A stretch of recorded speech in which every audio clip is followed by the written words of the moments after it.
"You're terrible at cooking, James.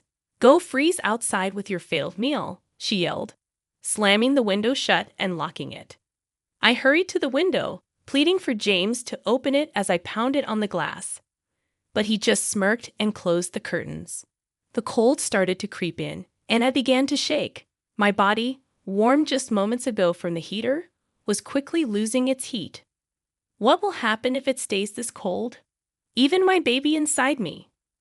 I was about to faint from the freezing cold when someone suddenly reached out to help. "Are you okay?" The next day, I came back home with him. James was outside, freezing naked. I was stunned at the sight, but Liam stepped forward. "Isn't that what you said? If you can't cook properly, then freeze outside." Liam gave James a stern look and spoke in a cold tone. James, shivering in the yard, could barely muster a response. "I'll call for an ambulance out of kindness. Emily, do you have anything to say to him before it arrives?" I nodded and stepped closer to James. "My name is Emily Smith. I'm 28 years old and stay at home. When I was working, my mom got sick and passed away. Then, my dad suddenly died from a heart problem. I was left all alone since I'm the only child. It was really hard being by myself, but I kept busy with work. Emily, are you okay? You seem stressed." During that tough time, my husband James was there for me. He comforted me when I felt sad and alone. Eventually, we fell in love and got married after dating for a few years. "We're so happy to have such a wonderful woman in our family," my in-laws said. "James, you've brought home a great lady." After our wedding, I moved in with James' family, and we all got along great. "Emily, I saw a new cafe near the train station on TV. Let's check it out sometime," James suggested. "Sure, I'd love to." I especially bonded with my mother-in-law, and we made it a tradition to go out for a meal once a week. I also connected well with my father-in-law, who enjoys cooking, and we've cooked together in the kitchen a few times. "I'm happy you're getting along with my family, but what about my younger brother?" "He can be a bit of a handful," James asked. "Oh, he's fine. Liam, my brother-in-law, and I don't talk much because he works from home and stays in his room most of the time. But when I showed interest in his work, he explained it to me in detail. So, I've been getting along well with James' family." A few years later, I found out I was pregnant with James' child. Because of how bad my morning sickness was, I decided to quit my job. "I think that's a good call." "Don't overdo it," James agreed. Deciding to quit wasn't just my choice. I talked it over with James' family. Both James and Liam make enough money for us to live comfortably. I also have savings, and with my father-in-law working and my mother-in-law having a part-time job, quitting my job won't cause any issues. "Wow, pregnant women have it easy. No work, no complaints," someone remarked. Lately, James has been complaining about me not working. But during our discussions about me quitting my job, James was actually the one who suggested it first. He said, "You're just freeloading without a job, acting all high and mighty." "Who's acting high and mighty?" "I'm the one who always cleans up after you," I retorted. I've always been competitive, so I wanted to prove James wrong. "If you had a problem, you should have spoken up during our discussions. You were the one who brought it up, right, James? Instead of complaining, focus on your own responsibilities. My parents-in-law agree with me and support my decision." James feels left out. He and Liam don't get along, so Liam never supports James. James looks down on me because I work from home. He doesn't listen to me and doesn't think I'm helpful. Liam whispered this, which is why he doesn't join our conversations. James doesn't like this, and when we're alone, he complains even more. "Just because my family likes you doesn't mean you should act all high and mighty." I'm not acting that way. Everyone is just being reasonable. Even when it's just the two of us, I never used to lose arguments to James. But when the morning sickness started, I lost the energy to argue. Pregnancy isn't an illness. "If you're not working, James thinks you're just lazy." I agree. Pregnancy isn't an illness, but Emily is putting in a lot of effort to nurture another life. "That's hard work in itself," Liam acknowledged. Liam started helping out too. Whenever James complained to me, Liam would step in and tell his parents. While James got scolded by them, Liam took care of me. At this rate, it's hard to tell who the real father is, I joked, rubbing my belly. With my in-laws keeping an eye on things, I hoped James would eventually change. Until then, I kept trusting him. Oh, James isn't back yet? No, not yet. Suddenly, James started coming home late all the time. He claimed it was because of overtime, but I wasn't sure if that was true. Even on his days off, he'd say he was working late or got called in unexpectedly and wouldn't come home at all. I began to suspect James was cheating, and so did his parents. We tried to gather evidence together, but it was tough to catch him in the act. He always seemed to be at the office, and we couldn't find any evidence of him seeing another woman. Well, we can't really know what's going on inside the company, his parents said. I asked one of his coworkers, but she said everything seemed normal. Hey, Emily, take it easy, she told me. My morning sickness got so bad that I couldn't do any housework. But my father-in-law cooked, my mother-in-law helped with other chores, and Liam pitched in, so everything was okay. You should be ashamed of yourself. Lying around all day, not doing any housework, even though you're a homemaker? Why are you even here? James, who had seen his parents doing chores, woke me up one night just to say that. When I looked upset, Liam replied, "That's rich coming from someone who's not pulling his weight as a husband. Every time you challenge me, even though I'm the eldest. Well, you're not exactly the role model type of brother. You've always been a bit of a know-it-all," Liam retorted. The argument between the brothers escalated, almost turning physical, before their parents stepped in to stop them. After hearing what happened, their parents scolded James, saying, "That's enough. Do whatever you want." "Wait, James, where are you going without talking to me?" James left without a word. "I'm really sorry about that. We apologize," their parents said to me in place of James, and the situation calmed down. However, James's behavior has been worsening, and something needs to be done soon. I was at a loss for what to do. Is everything okay? One Saturday, my in-laws had planned a trip for a local event. Despite arranging it beforehand, they were worried about leaving me alone due to James's recent behavior.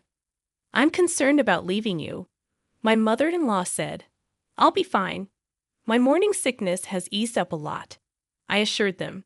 They left with concern, and around the same time, Liam had overnight commitments. "I'm sorry for leaving at this time," Liam said. "It's okay, take care," I replied. Not long after they left, Liam also departed. James was unusually at home that day, still asleep. Despite not feeling my best, I decided to get up and do things around the house. I didn't want to risk James's criticism if I stayed idle. Thankfully, my father-in-law had prepared plenty of dishes and stored them in the fridge. I started cleaning and doing laundry, taking it easy on myself. "Hey, breakfast!" James finally woke up close to noon, still looking grumpy with messy hair. He demanded breakfast, and I rolled my eyes, grabbing some leftovers from the fridge. "What's that? Leftovers your dad made you? You can't even cook as a homemaker," James remarked. His comment annoyed me. Why does he say things like this? Doesn't he realize I'm pregnant with his child? There's no excuse for his behavior. Sorry, but right now, my main job is taking care of our baby. Household chores can wait. How dare you talk to your husband like that? James shouted at me, but then Liam barged in, breaking the tension. I could hear them arguing loudly outside. "You stay out of this." James snapped at Liam before storming off to his room, muttering angrily. As expected, James made a racket and then left the house. Liam let out a heavy sigh. "You okay?" Liam asked as he entered the room. "Yeah, what brings you here?" I replied. "I just came to pick up something I forgot," Liam explained, looking at me with concern. I chuckled, noticing how much he resembled his mother. "It's all right, go ahead. Don't worry about me," I assured him. "Okay then, I'll head out," Liam said, hesitating for a moment before leaving. I couldn't help but wonder, Where did the James I first met go? At this rate, it seemed like divorce was inevitable. But I still wanted to remain close to my in-laws. Feeling suddenly drained, I decided to lie down. And before I knew it, I fell into a deep sleep. Emily, time to wake up.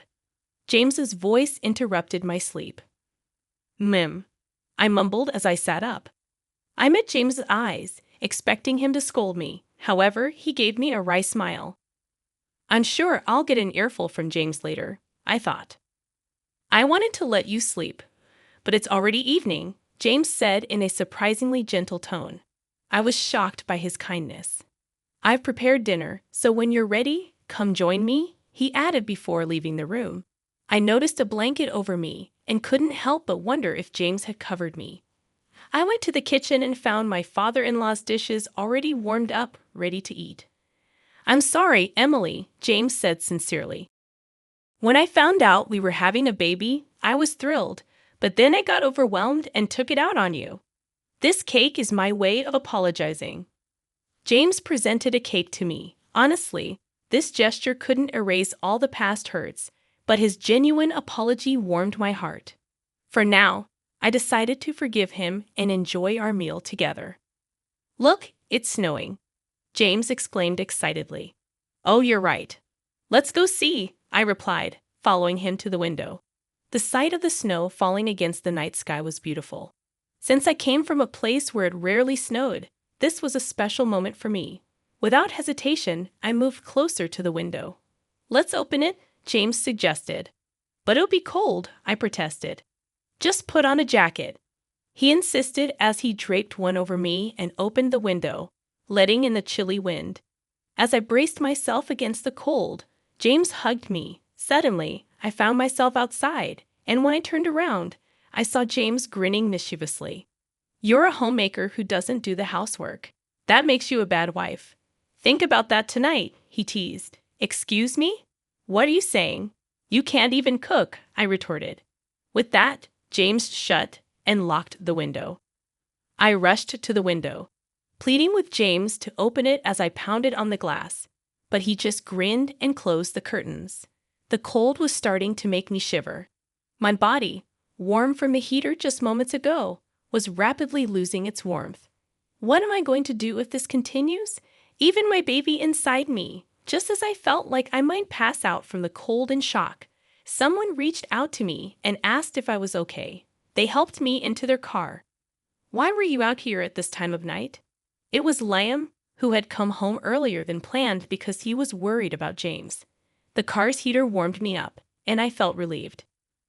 We should go to the hospital, just to be safe, Liam suggested as he drove me there. Thanks to his quick action, both my baby and I were okay. While I was being examined, Liam arranged for a hotel where we could stay. He left to take care of something else. I'm so relieved. You're going to be a strong baby, right? Feeling reassured, I rubbed my belly. I was grateful that nothing serious had happened. Exhausted, I fell asleep as soon as I lay down on the bed. Oh, Emily, are you feeling better now? Liam asked as we left the hospital. Yes, I'm completely fine now. Thank you so much, I replied gratefully. No problem, shall we head home? Liam suggested. The next day, as we arrived home, I was shocked to see James freezing naked in the yard. Liam approached him with a cold gaze and tone. This is what you said, right? If you can't cook properly, then freeze outside. James, shivering, couldn't even respond properly. I'll call an ambulance out of kindness. Emily, do you want to say anything to him before it arrives? Liam asked me. Nodding, I stepped closer to James. It's because of you that our baby was almost in danger. I will never forgive you. Just wait, I told him firmly. James was taken to the hospital. Later, I asked Liam what happened last night after he dropped me off at the hotel. Liam returned home alone and found James sleeping in the living room, naked with another woman who seemed to be his mistress. James had brought her home, thinking we wouldn't be there, and with me locked out, he seemed confident. Liam, furious, threw James out of the house in his birthday suit, telling him to think about his actions. Then Liam interrogated the shocked mistress, gathered evidence, and sent her back to her place. It turned out she had a family too. By the time Liam informed them of everything, dawn was approaching. He took a short nap in the car and then came to pick me up. That's how everything unfolded. I've talked to my parents. They said they're coming home today. Liam told me with a gentle smile, staying by my side until they returned. It's going to be okay now, Liam. Thank you so much, I said gratefully. Nah, I just did what needed to be done. Thanks to him, I could feel safe at home, Liam replied. I'm so sorry, that idiot. I can't apologize enough. James immediately apologized upon their return and faced their wrath. James was forced to pay child support, and it was decided that he would be kicked out. I'm so sorry. It was just a mistake, Emily. I truly love only you, James pleaded, but I ignored him. I wish he'd stop treating me like a fool, I thought to myself. Suddenly, James became aggressive, raising his hand at me. Enough is enough, my Dan's son. Liam intervened, grabbing and twisting James's arm. With the help of my father-in-law, James was easily overpowered, and I felt relieved. I really just lost my mind for a moment. Emily, James said remorsefully as he was thrown out by the two men, while I was comforted by my mother-in-law. He was pathetic until the very end, I thought to myself. As for James, that's all I ever thought. By the way, Liam's pretty strong, isn't he? Considering what just happened and how he tossed a full-grown man outside, Emily remarked. Oh yeah, he used to do combat sports back in the day. I wouldn't recommend trying that move on just anyone though, Liam said with a smile. Emily felt the flutter in her heart at his smile, and her mother-in-law laughed upon noticing. With such good looks and strength, it's surprising he doesn't have a girlfriend, her mother-in-law teased. Liam bashfully looked away, which Emily found endearing. From then on, Emily decided to stay and be cared for in her in-laws' home since she had no other family or reliable person to turn to. If you'd allow, I'd love to hold your baby, her mother-in-law said. Of course, anytime, Emily replied. Right now, the four of us are eagerly awaiting the birth of my precious baby, Emily thought to herself. Talking to Liam, Emily found out that James the Fair was with a junior from his office. No wonder she wouldn't spill the beans when asked, Emily thought. The two of them were sneaking around and getting cozy at various spots. Once I reported it to the junior's husband, he did a thorough investigation. With that evidence, my divorce process went smoothly. Both of them got fired for fooling around during work hours and for claiming their dates as business expenses, Emily recounted. Thank you for all the help, Emily said to Liam. Well, it's only natural to want to help someone you love, right? Liam replied, his face turning beet red. Wait, what? Emily was surprised, and both of them blushed. Then Emily found out that Liam had feelings for her for a long time. I always thought I should hide these feelings, Liam confessed.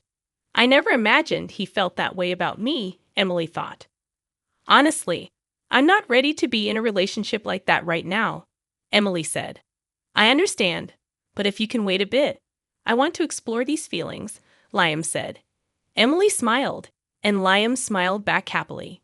I'm going to do everything I can to make you see how much I care, Liam declared. Okay, I'll be ready for that, Emily replied. Liam's parents overheard their conversation during dinner, which was really delicious. Looks like Liam has a girlfriend now, his mother teased. Liam blushed and responded playfully. Both his father and I laughed at that, Emily remembered. Afterwards, I gave birth to our lovely daughter right on time, Emily proudly shared. She's so cute. Congratulations. She looks just like Emily, adorable, Liam's parents said. I don't want to let her go, Liam said happily, embracing his role as a father. Years later, I happily married Liam again, and our daughter calls him Daddy. Liam adores her. Emily remembered fondly.